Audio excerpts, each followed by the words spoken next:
I'm your host, John Light. I'm also the founder and CEO of Sabretooth Recruiting, and today I'm very fortunate to have a guest from the great state of Texas, Kyle Wardlaw from Victory Financial Group. Kyle, thanks so much for joining me today. Hey, John, thanks for having me on. Look forward to the conversation.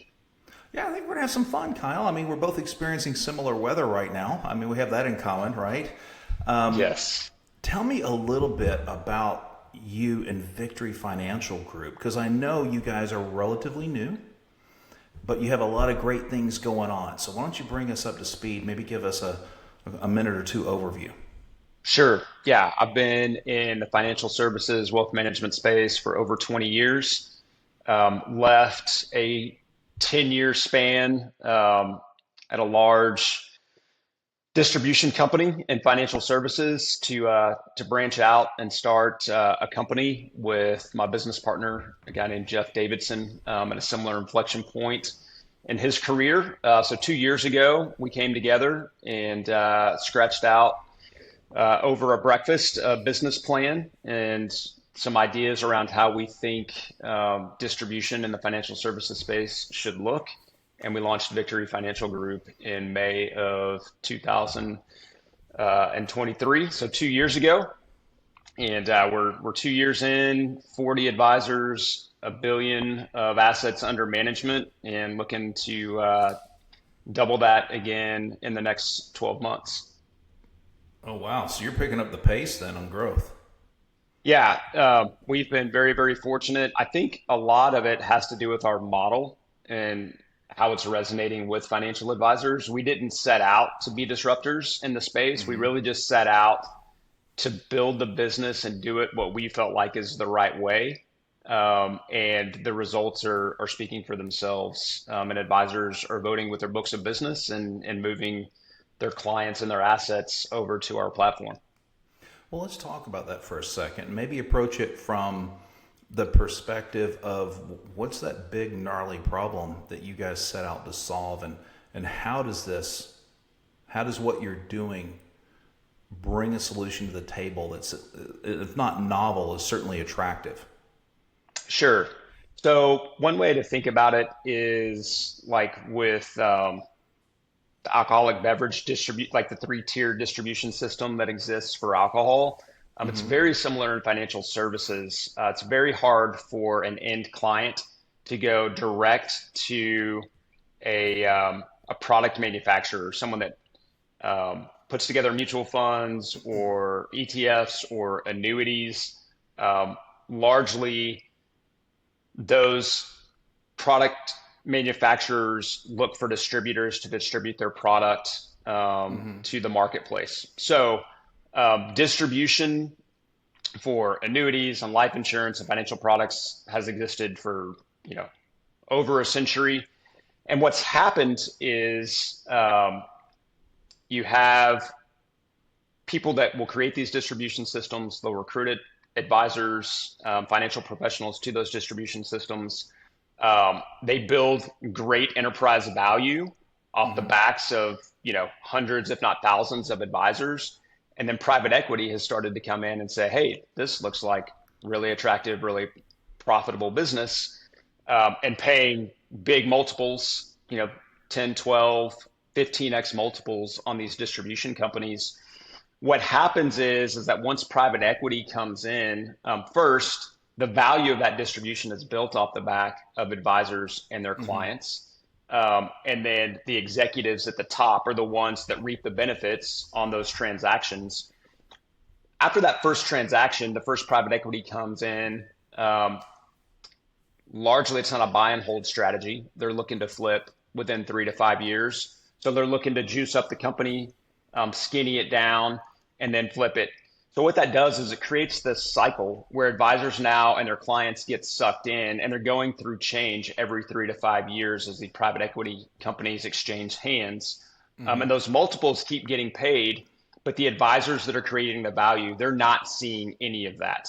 Um, they may get a thank you and they may get a stay on bonus. That's Mm-hmm. not really It's not the all that same. attractive. Yeah. So that's a problem. There's and it's it's broken. And then also just the regulatory burden that comes on top of a lot of that. We often talk about those companies are run to the lowest common denominator. So someone that just passed their exams to be a financial advisor, is 23 years old, new to the business, they're applying their supervision and compliance approach to that level. And so advisors that have been doing this for 15 or 20 years that are professional, providing a high level of service to their clients, they're getting stuck in this lowest common denominator approach. So that's a lot of industry speak. Essentially what's happening is private equity money is coming in. They're buying up all this distribution. It just causes pain for the advisors. It can become more expense heavy and bloated for them to operate their business and to be able to take care of their clients. So what we did is we said, look, the advisors that are creating the value in distribution, they should be able to own the distribution platform that they're a part of.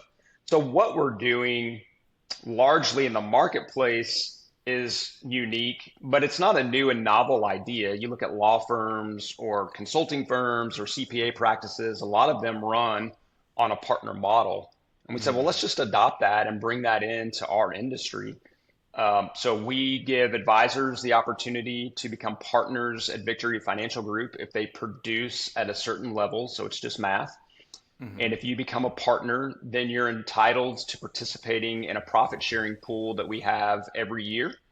And my business partner, Jeff, and I split 50% of the net income in the company at the end of every year with the advisor. So we'll put 50% of the net income into a profit sharing pool for the partners, advisors to share. And then Jeff and I participate in the other 50% based on our ownership of the company. So what that does is it creates alignment across the organization. Jeff and I are driven to create and run a profitable enterprise because that's how we're compensated. And then the advisors also benefit directly from a profitable company as well because they're participating in the profits. So instead of there being this breakage in terms of like interest and alignment where private equity and people at the top of the cap table, they're not thinking about the advisor and their end client. They're just thinking about how do we get our next multiple. Jeff and I are aligned across the table with our advisors and we're getting compensated the same way that they are. So it's been very attractive. And then we had offer advisors complete and total independence. They own their book. There's never any question of if those client relationships belong to Victory Financial or the financial advisor, it's theirs. So I tell advisors all the time, they're my clients. I wake up every day thinking about how to retain their business. And if I'm not doing a good job, then they should be able to vote with their books. They should be able to have complete portability of their client base to move to another platform or start their own company like Victory Financial if they wanted to. We don't want to get in their way. Wow. So power to the people, right? Democratization of the platform. Democratization. That's right. Exactly. Well, I mean, you hit a theme here that I look at financial advisors and people in that space as being sales oriented or business development oriented. Now, I'm not talking necessarily about high pressure, not selling cars and stuff like that, but they're getting in and they've got to pursue relationships. They've got to engage with people. They've got to get to a yes. And, when you start talking about personal financial stuff, in a sense, you kind of have to get naked as a client, right? You get people have a chance to judge your financial decisions and your course of life and all this. And that's not easy, right? That's hard.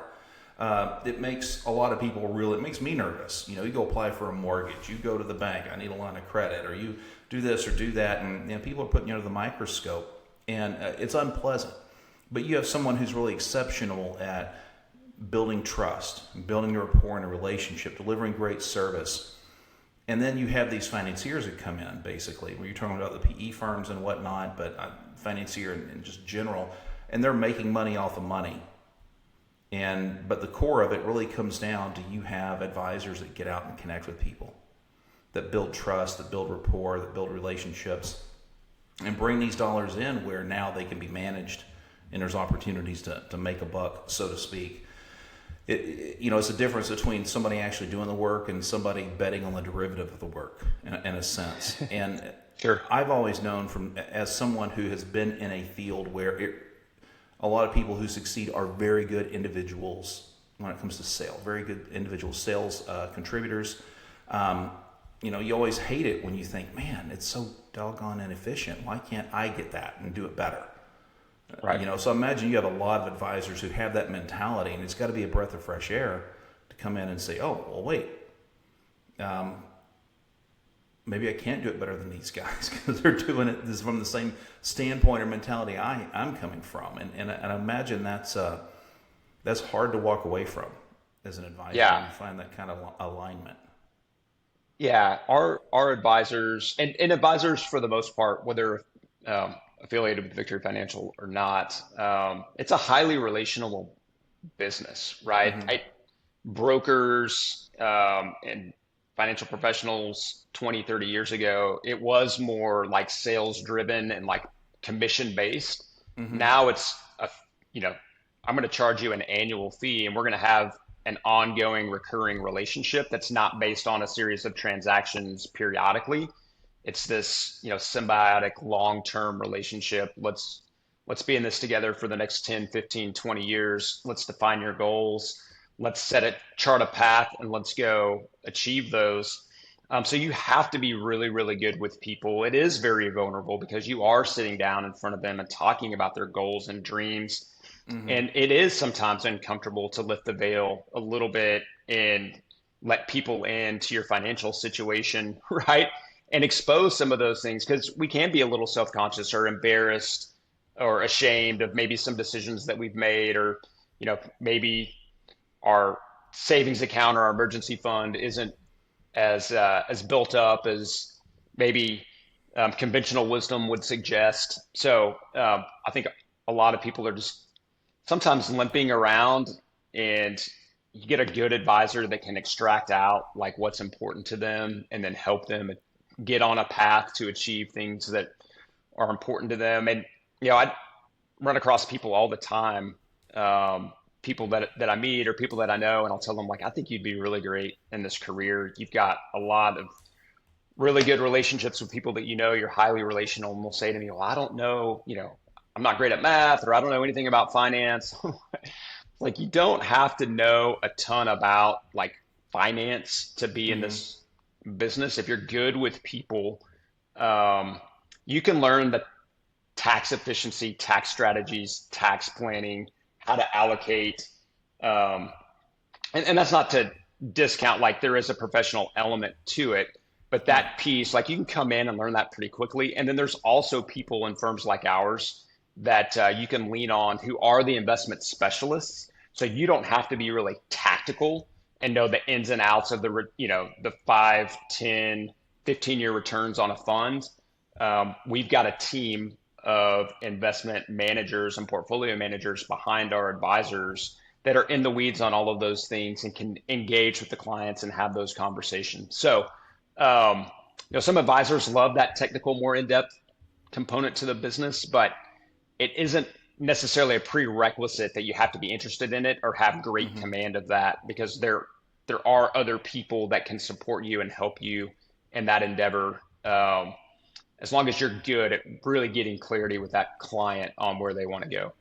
Yeah, no, I hear you. Well, let me ask you this. If an advisor happens to come across us or someone who wants to get in the business, what's the best way for them to get in contact with you and your partner, learn more about what you provide in the platform, the environment? Because personally, I think one of the hardest things to do when you are in sales, whether you're hardcore sales, whether you're technical sales, whether you're person-to-person sales, and you're relying on that relationship rapport and trust, all of us have a little touch of I got to be in control. We Sure. want our hands on the wheel all the time. Yeah. And it's not necessarily a flaw. It's just the way a lot of people are built, and we understand how important it is, to finish processes and things like this. So if someone wanted to chat with you, learn more, feel out the fit, what's the best way for them to find you, Kyle, and Victory Financial? Yeah, that's a great question. Thank you for that opportunity. I will say a lot of advisors that are successful are advisors where this is their second career. So they've been successful in a prior role as an accountant or as an engineer or in sales, and they burn out or they're just ready for something new. They usually have great success in a second career as a financial advisor. So we do have ways that we can help get them launched and set up for success through our organization. Whether you're new looking to get into the business, or if you're an existing advisor and you're looking for a new home, explore independence, being aligned with like-minded advisors. And the easiest way is just, you can contact me directly. My email is kyle@victoryfinancialgroup.com. Shoot me an email. You can give me a phone call. My number is 512-709-5117. Call or text. Happy to respond to you. Check us out on the web, victoryfinancialgroup.com. Got a great storefront there. Give you some information on our business. But reaching out to me personally, I love having conversations with advisors or people that are interested in the business, educating them on what we're doing and what's possible. So thanks for that opportunity. No, happy to. And Kyle, thanks so much for joining me today on the show. Yeah, John, it's been a pleasure. Thank you.